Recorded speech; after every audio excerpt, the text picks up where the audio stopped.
With the avid gravitational braking of dark matter, the acceleration seemed even more paradoxical. This came out of the blue. This would be something where the universe basically wants to expand faster and faster and faster, and there's something apparently powering that expansion.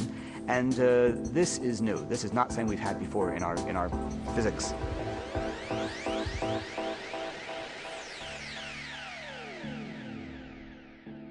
If you asked the physicists, the theoretical physicists, what could do that, they said, well, if you came up with some way of having an energy of a certain kind that spread out through all of space, then you can actually get that to cause the universe to accelerate faster and faster. Whereas dark matter shocked scientists by revealing that most of the substance of the universe was invisible, now they had discovered that empty space possessed an inexplicable energy. If you imagine taking a volume of space, removing from it all the atoms, all the energy, all the magnetic and electric forces, etc., you might think you end up with zero. But it looks as though you don't end up with something which is exactly zero. There is still something there. That something exerts a force which seems to be the opposite of the force exerted by normal gravity. It's a force which seems to cause things to disappear away from each other rather than be attracted towards each other. Why empty space itself should be more than just nothingness and have these complicated properties is indeed a very deep mystery. They named the source of this mysterious expansion dark energy. It sounds like you know what it is if you give it a name, if you call it dark energy. But in fact, if you talk to almost any scientist today, they would say they've got no idea what dark energy is. Cosmologists are also unsure of the role dark energy will play in the future of the universe. It could make the universe expand forever, pushing everything apart to its destruction. What started with a Big Bang may end with a big rip. In fact, that beneficial building of complexity may have just been the first phase of the universe, and that most of the universe actually will be spent tearing it all apart. And that would be, of course, a rather disappointing conclusion to what looked like a very promising beginning. Others believe that the local process of building ever more complexity will continue, regardless. The extra force has no effect here on Earth, nor even in the solar system, nor even in the galaxy. But it comes into its own on the intergalactic scale when the gravitational pull is overwhelmed by a force which is actually pushing things apart rather than pulling them together. And this force is due to the very mysterious dark energy. Although dark energy is key to understanding our ultimate fate, physicists face a massive challenge to understand it. You might think that the physicists would have been crestfallen, but in fact, it works exactly the opposite way around.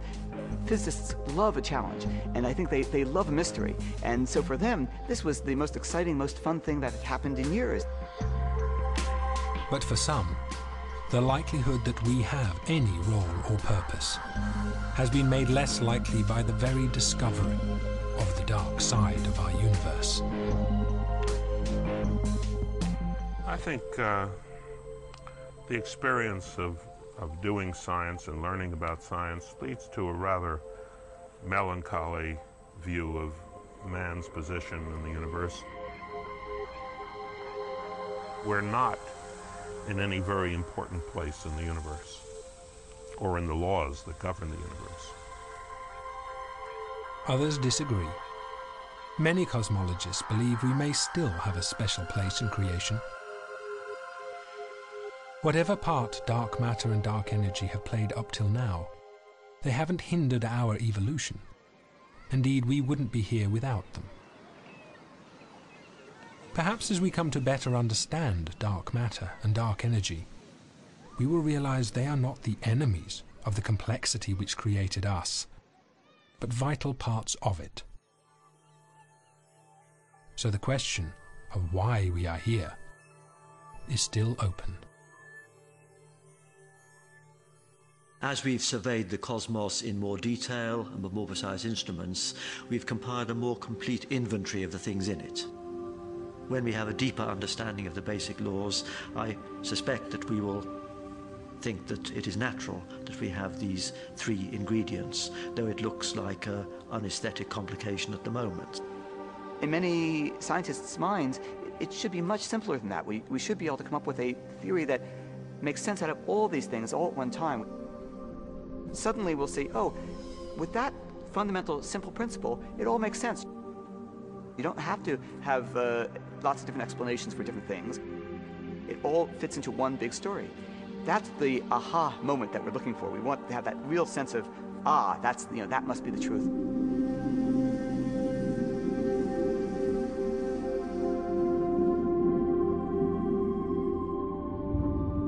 Maybe a good clue to why dark matter and dark energy are around in the amounts that they are is that if you change greatly the amounts of either one, we wouldn't be here.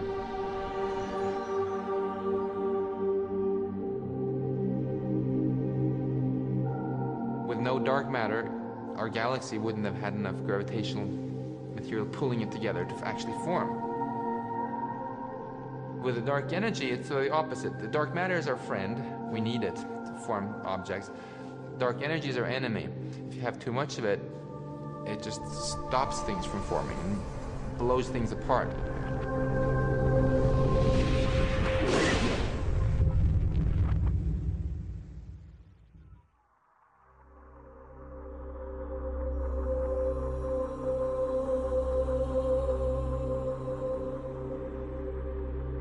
There's no particular reason why our human brain should have evolved just far enough to be able to assimilate the deepest levels of reality. What is amazing is to be able to make so much sense as we have of the external world. We have pinned down some of the general properties of our universe, just as early navigators pinned down the general configuration of the continents and the size of the Earth.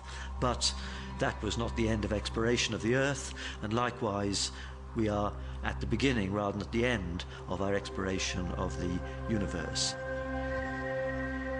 And I believe when the history of science is written, then what's been discovered about our universe in the last decade or two will be one of the most exciting chapters.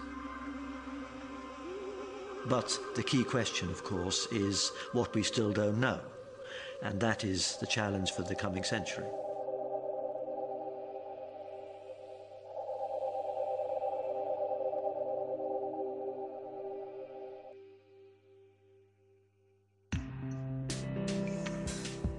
More next week, same time. Tomorrow at 8, Respected and Independent. Hang with American filmmaker Richard Linklater in the art show.